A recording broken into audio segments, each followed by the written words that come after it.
ಖಂಡಿತವಾಗಿಯೂ N D A ಇವತ್ತು B J P ಮತ್ತು ಜೆ ಡಿ ಎಸ್ ಮೈತ್ರಿ ಆದಮೇಲೆ ಸ್ವಾಭಾವಿಕವಾಗಿರ್ತಕ್ಕಂಥ ಒಂದು ಮೈತ್ರಿ ಇದು. ಏಕೆಂದರೆ ಬಿ ಜೆ ಪಿ ಮತ್ತು ಜೆ ಡಿ ಎಸ್ ಎಂದೂ ಕೂಡ ಪರಸ್ಪರ ವೈರತ್ವ ಇರತಕ್ಕಂಥ ಪಕ್ಷಗಳಲ್ಲ.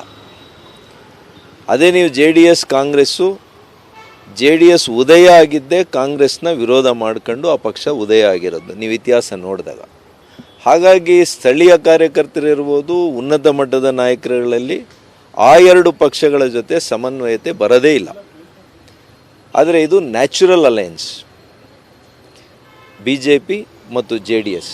ಹಾಗಾಗಿ ನನಗೆ ಸಂಪೂರ್ಣ ವಿಶ್ವಾಸ ಇದೆ, ಇಡೀ ರಾಜ್ಯದಲ್ಲಿ ನಾವು ಹಾಲು ಜೇನಿನಂತೆ ಇವತ್ತು ಬೆರೆತು ಕೆಲಸ ಮಾಡುವಂಥದ್ದಾಗ್ತದೆ. ಒಂದು ಭಾಳ ಒಳ್ಳೆಯ ಫಲಿತಾಂಶ ಕೂಡ ನಮ್ಮ ರಾಜ್ಯದ ಜನರು ತೀರ್ಮಾನ ಮಾಡ್ತಾ ಇದ್ದಾರೆ, ಮಾಡಿದ್ದಾರೆ. ಯಾಕೆಂದರೆ ಎಲ್ಲರೂ ಕೂಡ ಮತ್ತೆ ಮೋದಿಯವರನ್ನು ಪ್ರಧಾನಮಂತ್ರಿಗಳನ್ನಾಗಿ ಮಾಡಬೇಕು ಅನ್ನುವಂಥದ್ದೇ ಎಲ್ಲರ ಮನಸ್ಸಿನಲ್ಲೂ ಕೂಡ ಬೇರೂರಿದೆ. ಖಂಡಿತ ಮಾತಾಡ್ತೇನೆ. ಈಗ ಅವರು ಕೂಡ ನಮ್ಮ ಹಿರಿಯ ನಾಯಕರು, ನನಗೆ ಅತ್ಯಂತ ಆತ್ಮೀಯರು, ಸಹೋದರ ಸಮಾನರಾಗಿರುವಂಥವರು. ನಾನು ಅವ್ರ ಹಿಂದೆ ಕೂಡ ಮಾತನಾಡ್ಕೊಂಡಿದ್ವಿ. ನಮ್ಮಿಬ್ಬರಲ್ಲಿ ಯಾರಿಗಾದರೂ ಆಗಲಿ ನಾವು ಪರಸ್ಪರ ವಿಶ್ವಾಸದಿಂದ ನಾವು ಕೆಲಸ ಮಾಡೋಣ ನಮ್ಮ ಕ್ಷೇತ್ರಗಳಲ್ಲಿ. ಆದರೆ ಸ್ಥಳೀಯರಿಗೆ ಬಿಟ್ಟು ಹೊರಗಡೆಯವರಿಗೆ ಕೊಡೋದು ಬೇಡ ಅಂತೇಳಿ ನಾವು ಇಬ್ಬರೂ ಕೂಡ ಮಾತನಾಡ್ಕೊಂಡಿದ್ವಿ. ಅದಕ್ಕೆ ಮನ್ನಣೆಯನ್ನು ನೀಡಿರ್ತಕ್ಕಂಥ ನಮ್ಮ ಪಕ್ಷದ ವರಿಷ್ಠರಿಗೆ ಕೂಡ ನಾನು ಧನ್ಯವಾದಗಳನ್ನು ತಿಳಿಸ್ತೇನೆ. ಮಾನ್ಯ ವಿಶ್ವನಾಥರವರು ಭಾಳ ಪ್ರಬಲ ನಾಯಕರು. ಯಲಹಂಕದಲ್ಲಿ ಅವರದೇ ಆದಂಥ ಒಂದು ಪಡೆಯನ್ನು ಮತ್ತು ಪಕ್ಷವನ್ನು ಭಾಳ ಒಳ್ಳೆಯ ರೀತಿಯಲ್ಲಿ ಸಂಘಟನೆಯನ್ನು ಮಾಡಿದ್ದಾರೆ.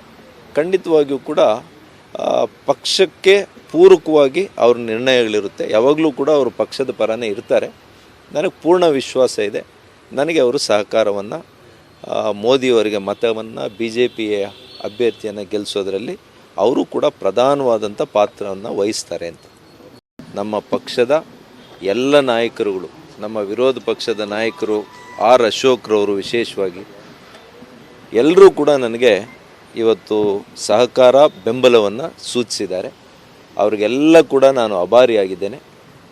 ಅದೇ ರೀತಿ ನನ್ನ ಆತ್ಮೀಯರು, ಹಿರಿಯರು ಆದಂಥ MTB ನಾಗರಾಜನವರು, ನಮ್ಮ ಕ್ಷೇತ್ರದ ಎಲ್ಲ ಮಾಜಿ ಶಾಸಕ ಸ್ನೇಹಿತರುಗಳು, ಎಲ್ಲ ಹಿರಿಯ ಮುಖಂಡರುಗಳು, ಜೆ ಡಿ ಎಸ್ನ ಅನೇಕ ಮುಖಂಡರುಗಳು,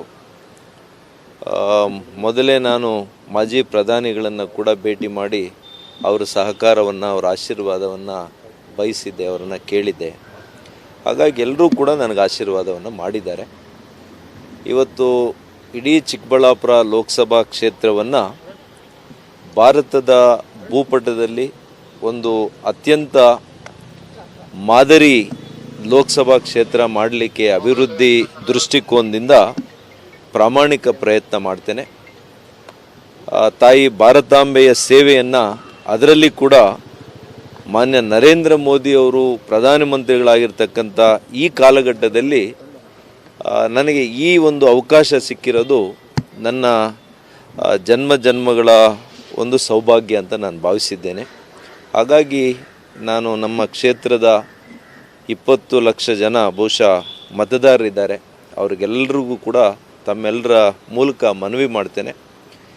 ಚಿಕ್ಕಬಳ್ಳಾಪುರ ವಿಧಾನಸಭಾ ಕ್ಷೇತ್ರದ ಅಭಿವೃದ್ಧಿಯನ್ನು ತಾವು ನೋಡಿ, ಇವತ್ತು ಸುಧಾಕರ್ ಅಂದರೆ ಯಾವ ರೀತಿ ಅಭಿವೃದ್ಧಿ ಮಾಡ್ತಾರೆ ಅನ್ನುವಂಥದ್ದನ್ನು ತಾವು ಕಾಣ್ಬೋದು. ಅದು ಇಡೀ ಲೋಕಸಭೆಗೆ ನಾನು ವಿಸ್ತರಿಸುವಂಥ ಪ್ರಾಮಾಣಿಕ ಪ್ರಯತ್ನ ನಾನು ಮಾಡ್ತೀನಿ ಅಂತೇಳಿ ಅವರಲ್ಲಿ ಎಲ್ಲರಲ್ಲಿ ಕೂಡ ನಾನು ಮನವಿಯನ್ನು ಮಾಡ್ತೇನೆ.